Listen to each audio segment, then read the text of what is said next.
Hi, and welcome back to my channel. In today's video, we have part 3 of my SCASL project. So I have decided to split up the remaining 20 books, so 10 for young adult and 10 for middle grades. I've decided to split those in half because the first two videos were, one was just over 40 minutes and the other was just under 40 minutes, and that's a little long, especially for exporting and everything else. So I've decided to split the remaining into parts that will include 5 books. So there's going to be a total of 6 parts rather than 4. So in today's video, I'm going to talk about the next 5 books that I read in the young adult list. And we had some really good books and some sort of books in this mix. Nothing really terrible. And the rankings have shifted a bit. So without further ado, let's talk about the first book. This is another one that I have a physical copy of, and that is Legendborn. So Legendborn has been talked about a lot on BookTube. It's really popular. The sequel is coming out this year. I'm eagerly anticipating the sequel, so that's a little hint as to how I felt about this book. In Legendborn, you have Bree. Bree is dealing with the very recent death of her mother from a car accident. And she's a rising high school junior, and she's going into an early college program at the University of North Carolina, dealing with grief and not necessarily dealing with it well. And she and her best friend from their small town they both got into this program, and there's this incident at the beginning of the story where she goes out on this party thing that's not necessarily allowed, and they would have been fine except for the fact that she sees something that pretty much everybody else doesn't see, and it's like magical, and she ends up getting involved in a secret society based on Arthurian legend, where, to put it simply, Arthur was a real thing and there was magic involved. And she believes that certain people who are part of this society had something to do with the death of her mother, and she wants to investigate. And then she gets involved in this. It's a very white, very rich society. She's, at least at one point, one of the characters talks about the affirmative action. Ridiculous. But she also gets involved with some people who are talking about a part of magic that is similar to what she's known in this secret society, what she's learning about, but it's different. And it gets into the whole idea of colonizers and them taking something that wasn't theirs to begin with, and what are they doing with it, and how have they changed it and distorted it. I took my time with this read and really enjoyed it. I ended up rating this, I believe, very high 4 stars. I think the highest 4 stars that I could have given it without it being a 4.5 stars. So I really liked this one. The representation that you definitely have African American, you have LGBT plus representation with one of the other squires, who I believe is non-binary.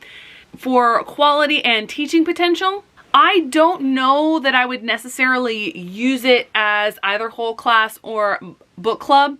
And I've struggled with this part of my evaluation on some of these books, because it's not that if I wouldn't use it for one of these that it's low quality. It's just that it wouldn't necessarily quote unquote fit as a tool to use for teaching. I think Legendborn is really well structured.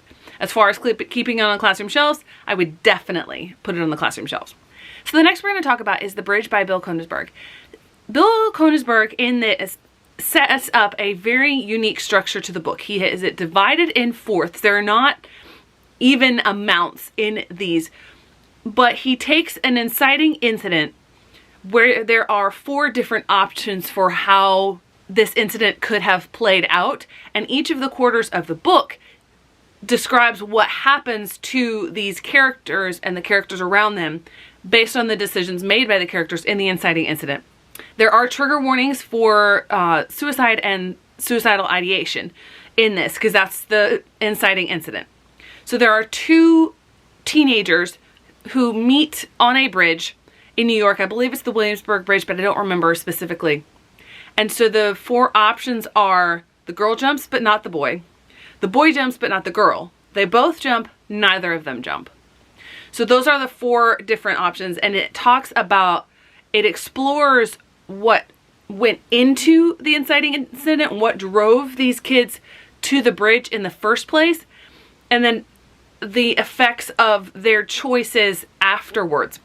And it's a really intimate and raw exploration of these very real traumas that go into, because there's not necessarily anything super horrific that happens to these kids, but it's very real, and how they are treated and how they deal with it. There's a lot of good representation in this book. My personal enjoyment about the book went down a little bit because of the 3rd portion, where that's the option where they both jump. And Bill Konigsberg does a lot of time jumps in that section, so that eventually you're like 20 years in the future, and he didn't handle that part really well, I don't think. So that's where it let me down a little bit. But other than that, I thought it was a really good book. And so ultimately I rated that 4 stars, a little bit less than Legendborn. As far as rep goes, you have AAPI with the girl, and she's adopted, so there's adoption representation. There's LGBT plus representation. Obviously, there's really good mental health representation. As far as quality and or teaching potential for the bridge, I could see it as a possibility for plot structure and for different options, but I would be really cautious with using this because of the possible triggers in the book and what it deals with. As far as having it on the classroom shelves, again, I would want to have it on the classroom shelves, but I definitely would want to have content warnings on the book if I were going to keep it on my classroom shelves. The 3rd book that we have is More Than Maybe by Erin Hahn. And so yet again, we have another romance book. In this book, you have characters who have gone to school together for a while. The 2 protagonists, one, she works at the bar that her soon-to-be stepdad owns. She's 18, so she's obviously not quote-unquote drinking the alcohol, but she works there. It's a dive bar where groups come and play, and she wants to go into music journalism.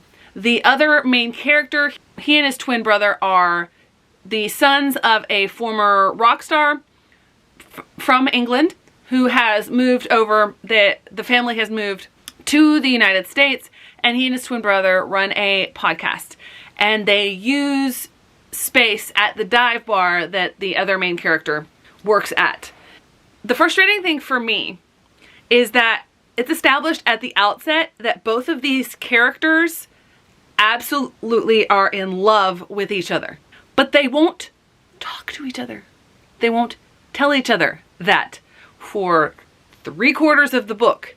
And then it builds up to this grand declaration at the end, and it's like, we didn't have to have the majority of this book if you had just talked to each other. So again, romance is not necessarily my genre. I thought this one was better done than Bedazzled as far as the building of the romance goes, even with that part that I didn't necessarily like. And additionally, there is behind the scenes like artistic endeavors, because the male love interest is a really talented composer and artist in his own right who's very shy and doesn't want to perform publicly. But there's a lot of behind the scenes in the art that goes there, and I always love that. So I liked this one a little bit better than Bedazzled, but again, romance is not my primary genre. So I ended up rating this 3.5 stars. As far as rep goes, there's LGBT+. The twin brother of the male love interest is in a committed relationship with the best friend of the male love interest. They talk about that. I don't remember any other rep. I believe everyone else is very white. So that's the only rep that's in there. As far as quality and teaching potential, I would not use this as something to teach from. Is feel good, enjoyable sort of thing. And on that front, I would definitely keep it on my classroom shelves because there's a reason that romance is one of the #1 selling genres. Next we have Displacement by Kiki Hughes. This is a short graphic novel. Originally when I looked at the cover of this, I thought that it was on the middle grades list, but it's not. The style of the front cover definitely gave off those vibes, and then even reading it, I questioned why this was categorized as young adult, and I'm wondering if it was just because of the age of the character. So the setup for this is the main character, whose name I've forgotten. She is half Japanese. Her grandmother was interned in the internment camps that the United States government set up during World War II. She doesn't really know anything about it because her grandmother never talked to her mother, so her mother never had anything to share with her. And then they live on the West Coast, but I think in Seattle area, and they go to visit San Francisco. And there's this unexplained, what she calls displacement, where she ends up back in time. And it happens a couple times where it's short and not much, she doesn't spend much time there. And then the third time she ends up spending a couple years there, and is always in close proximity to her grandmother. But most of this graphic novel was a lot of telling and not showing. It was like very diary type style to the narrative, and it didn't really necessarily mesh with the images like I've seen it done better in other graphic novels. It was very short. It was, again, very pedantic, very teaching. I didn't really end up liking it all that much. It doesn't necessarily do anything groundbreaking. The displacements are also never explained. She seems to not have control at the beginning, but then when she goes back to her mom, oh yeah, mom has had these before too and never talked to daughter about this, and then they're able to do it together on command. It was very strange. I actually haven't run this through CAWPAL yet. If anything, it'd be a low 3 stars, but probably I think I'm going to end up rating this 2.5 stars. As far as rep goes, you've got AAPI and you have LGBT+, because the main character does get involved. It's never stated explicitly, but she does get involved with another girl at the internment camp when she is displaced. As far as quality and teaching potential, again, you can tell from my recap of this that I don't think it's really all that great for teaching from, especially when you think of historical parts to it. There's not a lot of depth, if any depth, in this. As far as keeping on the classroom shelves, however, this is something that I would keep on the classroom shelves because you've got a lot of reluctant readers who wouldn't necessarily pick up works of history, and they need to learn about this time period. I'm always, as long as there's nothing egregiously wrong with a graphic novel, I'm always going to want to have it on my classroom shelves. The last book that I'm going to talk about in part 3 is The Inheritance Game by Jennifer Lynn Barnes. Now, this has been talked about on BookTube a lot. I even remember seeing one of my 8th grade students carrying it around and talking about how much she loved it.